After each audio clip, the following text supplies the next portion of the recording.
चाहते हैं कि छोटे रैंक का काम क्या होता है।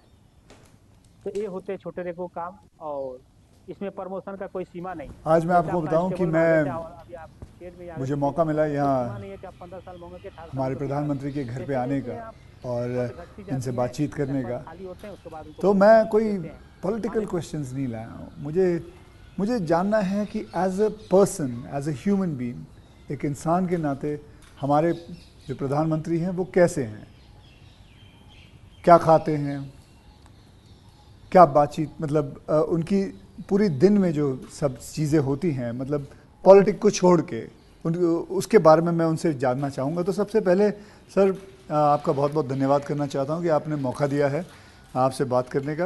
एक मुझे बहुत अच्छा लगा कि हम चौबीसों घंटे राजनीति की बातों में ही उलझे रहते हैं, तो आपने हल्की फुल्की बातें और अपॉलिटिकल बातें करने के लिए इच्छा जताई है।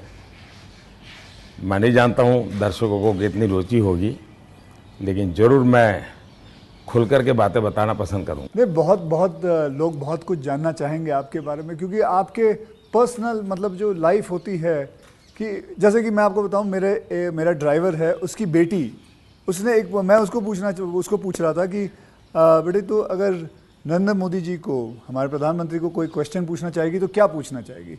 तो कमाल का सवाल उसने पूछा कि क्या हमारे प्रधानमंत्री आम खाते हैं। ये भी उसका क्वेश्चन है कि आम खाते हैं, और अगर खाते हैं तो क्या काट के खाते हैं या ऐसे गुठली के साथ खाते हैं। मतलब होता है ना, वॉश बेसिन के ऊपर खड़े होके गुठली के साथ आम खाना, उसका मजा ही कुछ और होता है। तो मैं जानना चाहूंगा कि आप आम खाते हो सर। एक तो मैं आम खाता भी हूँ और आम खाना मुझे बहुत पसंद भी है, अच्छा, और गुजरात में आम रस की परंपरा भी है। वो तो बहुत। लेकिन जब मैं छोटा था तो वैसे तो कोई आम वाम खरीदना वरीदना तो हमारे लिए कोई उस प्रकार की कोई लग्जरी हमारे फैमिली थी नहीं। लेकिन कभी खेतों में चले जाते थे तो हमारा देश का जो किसान है बड़ा उदार रहता है। कोई खेत में आकर के खाता है तो कभी रोकता नहीं है, चोरी करता है तो रोकता है। हाँ, देखो। तो आम के पेड़ पर जो पकी हुई आम थे वो खाना हमें ज़रा ज़्यादा पसंद था। अच्छा, यानी उतारने के बाद पकाया हुआ नहीं, नेचुरल कोर्स में पका हुआ, और फिर पूरा का पूरा। अच्छा, तब तो ये हाइजीनिक की कोई समझ भी नहीं थी कि धोना चाहिए, टिकना करना, कुछ नहीं समझते हाँ, थे, मतलब ऐसा ही अपना कर लेते थे। लेकिन बाद में जैसे जैसे बड़े तो कई वैरायटियों के विषय में जानने लगे, आम रस खाने की आदत लगी। लेकिन इन दोनों मुझे कंट्रोल करना पड़ता है। अच्छा, अभी फिलहाल कंट्रोल अब करना। फिलहाल में मुझे सोचना पड़ता है कि इतना खाऊं या ना खाऊं।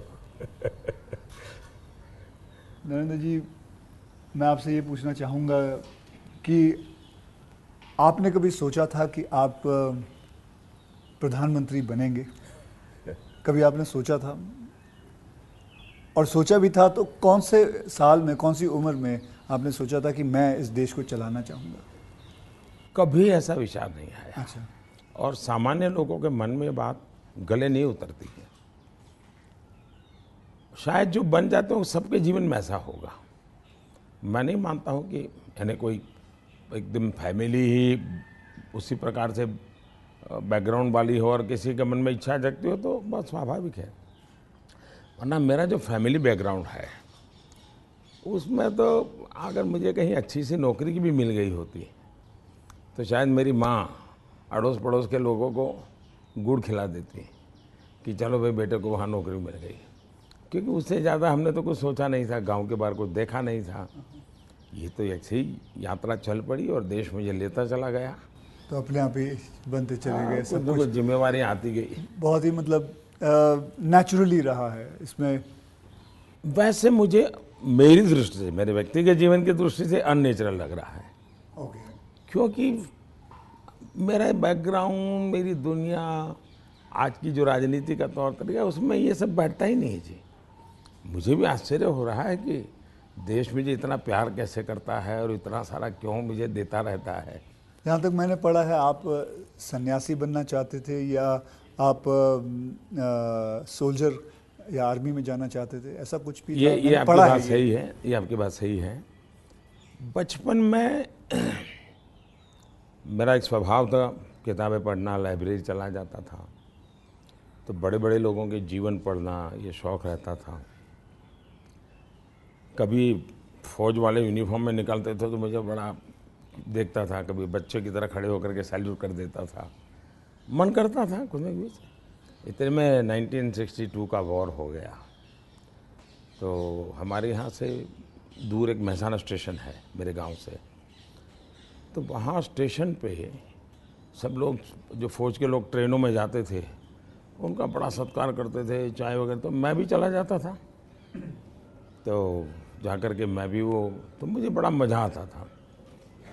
तो मन पे हो गया कि हाँ ये देश के लिए जीने मरने वाला रास्ता है, तो कभी उस दिशा में सोचता था। इतने में एक बार मैंने कहीं पढ़ा कि गुजरात में कोई सैनिक स्कूल है, उसमें आप दाखिल हो सकते हैं। तो हमने अपना, अरे उस समय शायद 1 रुपया 2 रुपये से उसका सारा जानकारियाँ मंगवाते थे। अब हमें तो अंग्रेजी आती नहीं थी, तो हमारे मोहल्ले में एक स्कूल के प्रिंसिपल मिस्टर रास विहारी मणियार करके रहते थे, तो मैं उनके पास चला गया। मुझे कभी बड़े व्यक्ति से मिलने से कभी संकोच नहीं होता था, ऐसे ही फिर चला गया मैं बाहर। ये बात सही है कि भीतर मन में था, तो मैं रामकृष्ण मिशन में चला गया। एक स्वामी आत्मस्थानंद जी हुआ करते थे, अभी उनका करीब 100 ईयर उम्र में अभी स्वर्गवास हुआ। तो मैं सीएम बना तो मेरे घर उनको फिर बुलाया मैंने, प्रधानमंत्री बना तो उनके यहाँ चला जाता था। अभी कलकत्ते में अस्पताल में थे तो 2-3 बार हो आया था मैं। तो वो बड़ा बहुत मुझे प्यार करते थे, समझाते थे ज़िंदगी क्या है, टिकना क्या है। रामकृष्ण मिशन आश्रम में कुछ समय रखते थे मुझे। विवेकानंद जी जिस कमरे में रहते थे उसमें मुझे घंटों तक बैठने के लिए मौका देते थे। तो ये सारे नए नए अनुभव होने लगे। फिर हिमालय की दुनिया में चल पड़ा, बहुत कुछ भटका, बहुत कुछ घुमा, दुनिया देखी, और ये सब 18-20 साल 22 साल की उम्र में ही करता रहा मैं। लेकिन कुछ कन्फ्यूज़न भी था, कुछ इरादे भी थे, कोई गाइडेंस भी नहीं मिल रहा था, लेकिन मन में सवाल खुद पैदा करता था, जवाब खुद ढूंढता रहता था। ऐसे भटकता यहाँ पहुँच गया। तो आपकी लाइफ को मैं अभी आपकी बात मैं सुन रहा हूँ, तो मुझे लगता है अगर आप प्रधानमंत्री नहीं होते तो जिस हिसाब से आप बता रहे हो तो सन्यासी ज़्यादा लगते थे, मतलब सन्यासी बन जाते थे अगर आप। वैसे मैं क्या बनता ये कहना अभी कठिन लग रहा है, क्योंकि जो सोचा नहीं वो बन गया। वो तो हमेशा होता है, मेरे साथ भी। मैं भी आपको अगर एक किस्सा सुनाऊंगा तो मेरे साथ भी ऐसा ही कुछ हुआ है। मैं क्या बनने वाला था, मैं एक मार्शल आर्ट का टीचर बनना चाहता था, कहाँ मैं फिल्मों में आ गया और फिल्मों में आते आते हीरो बन गया। मैं आपसे क्या, हमारे प्रधानमंत्री जी को मैं ये जानना चाहता हूँ, गुस्सा आता है? और मतलब क्योंकि देखिए सबको गुस्सा आता है, आई एम श्योर आपको भी गुस्सा आता है। अगर आता भी है तो उस गुस्से में आप क्या करते हो? वो गुस्सा निकालने के लिए किस पे निकालते हो और कैसे निकालते हो? मेरे लिए ये कभी कोई कहेगा कि मुझे गुस्सा नहीं आता है तो बहुत लोग को सरप्राइज होता है। आपको गुस्सा नहीं आता? मैं बताता हूँ। अच्छा। सरप्राइज होता है। इसलिए ये कहना कि राजी नाराजी गुस्सा ये मनुष्य के स्वभाव के हिस्से हैं। अच्छा।